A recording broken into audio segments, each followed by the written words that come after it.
நல்ல பொண் வந்து அமையணும் அப்படிங்கிறது தான். ஐ see your videos daily ma'am. You also posted a video about kids using phone. ஆமாம், குழந்தைங்களாம் ஃபோன் யூஸ் பண்ணுறாங்க இல்லையா, அதை பற்றி நான் வந்து போட்டிருந்தேன் ஒரு விழிப்புணர்வு பதிவில்.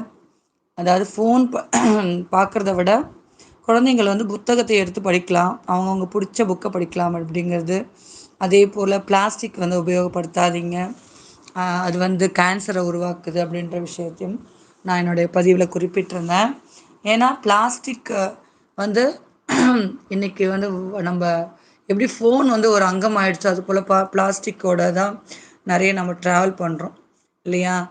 ஏன் அப்படின்னா, நம்ம கடையில் முதல்ல வாங்கி சாப்பிட்ற உணவுகள் பார்த்திங்கன்னா, அந்த உணவு பொட்டலம் வந்து பிளாஸ்டிக்கில் தான் வந்து அதை கட்டி கொடுக்குறாங்க.